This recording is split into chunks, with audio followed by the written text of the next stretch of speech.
Hello everyone! Sword of Convallaria is a new gacha strategy RPG game that's going to be released in its English version on 31st July 2024.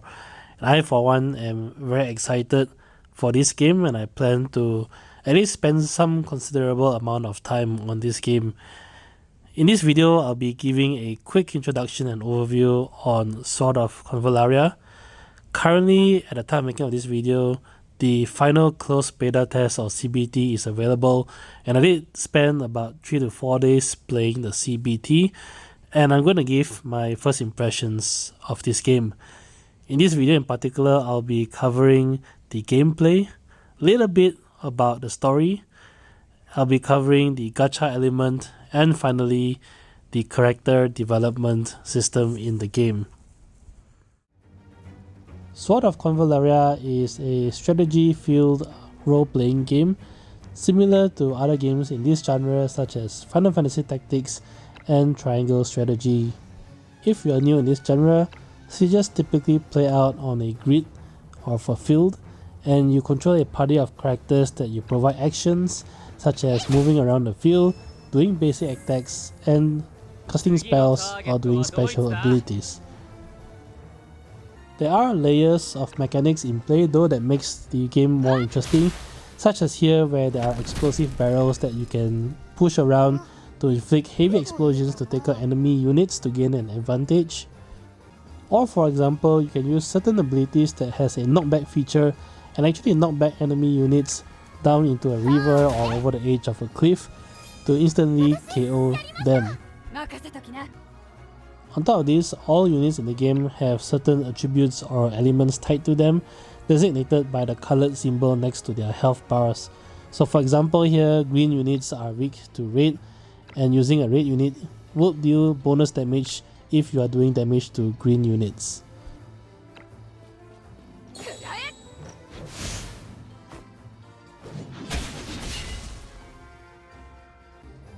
You also have your usual attacking from high ground or from the side or the back to deal bonus damage.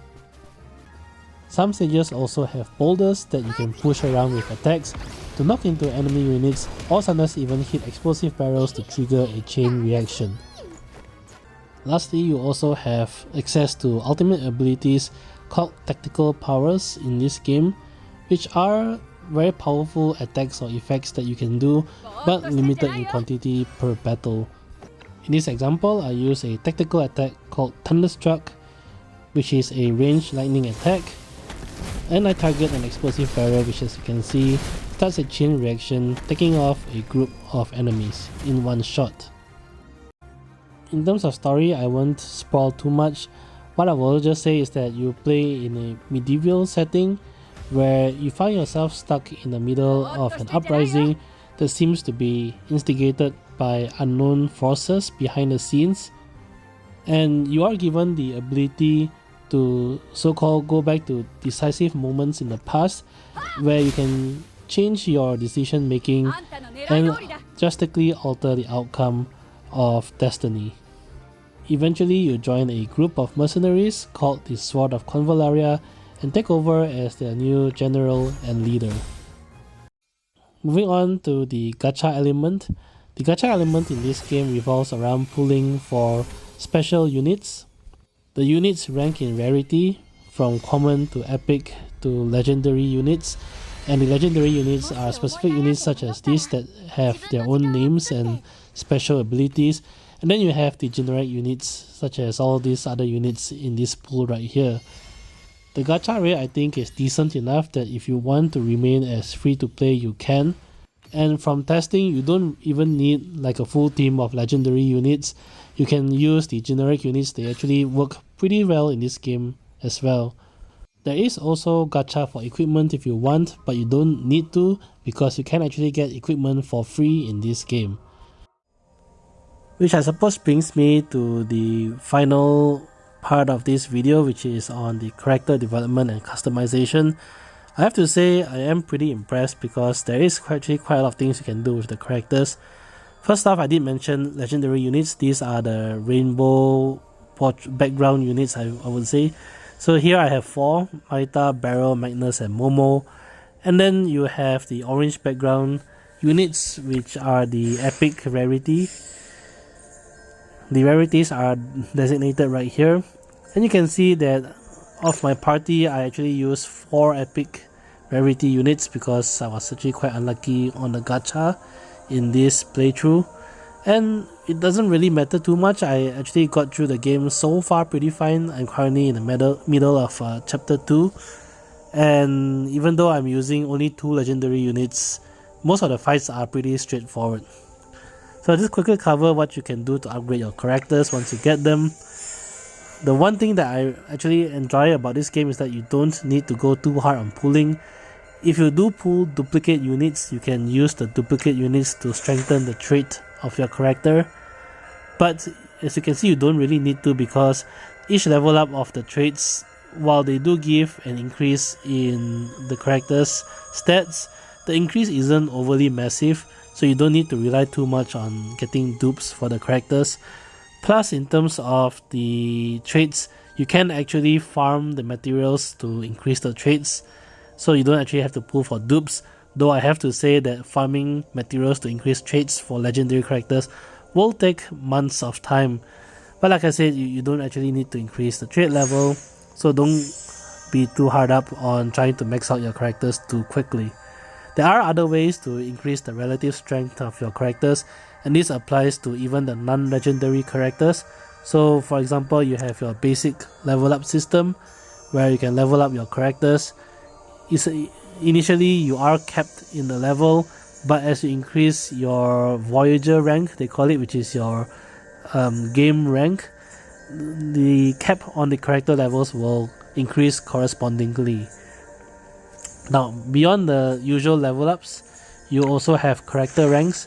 This is sort of like the skill tree for the character. So you have rank 1 all the way up to rank 12 for all characters. And on every odd level rank, you unlock the choice of 2 different passive or active abilities. The passive and active abilities obviously differ depending on the character and their specialization in the combat. So you have active and passive abilities, for example, that boost tanking capabilities or healing abilities or damage dealing capabilities depending on the unit. Next up, you also have gear and equipment, and the gear and equipment comprise of a weapon, an accessory, and one more which I actually haven't unlocked. And you can see for the gear, you unlock different rarities of these as well. As I said earlier in the video, there is also a gacha for equipment, but you don't need to go for that. You can actually unlock this as you play through the game and eventually farm some pretty strong equipment as well. I haven't gotten to that point yet, but I did unlock a couple of epic level gear to date. Now the gear themselves can also be upgraded, so you can enhance the gear, and the enhance comprises of, firstly, you can actually increase the level of the equipment, and this is very similar to the character where you can increase the level limit and level up the weapons, and this gives a considerable boost to the stats of the characters. On top of this, if you do have duplicates of the same weapon, you can also increase the star rating, so this is similar to the character trait. Each weapon have their own traits as well, and when you get duplicates, you can use them to increase the percentage of the stats.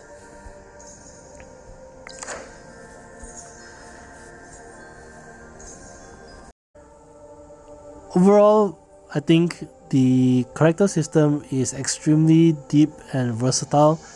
You have different type of categories of characters as well: seekers, breakers, and defenders, and these are designated by the green, blue, red, and yellow and purple symbols.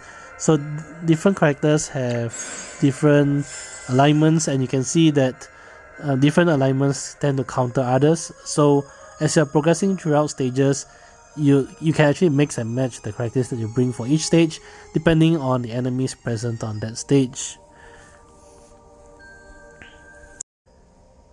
Finally, to take things one step even deeper, for each of the different types of elements the characters have, you have talent specialization, so you can actually grind and unlock stat boosts for each different type of character, as example here. So I haven't really gone that far into the talent tree yet, But you can see there are examples here such as increasing their defense or attack power, and you can actually grind materials or resources to eventually level these up as you go along. So this brings me to the end of my introduction and overview video. Hope it has been at least somewhat useful if you are on the fence on deciding whether or not to play this game. Again, the release date for the English version is 31st of July. And I will be making a couple more videos at least on this game. So if you are thinking of trying out this game, I hope to see you in the Sword of Convallaria.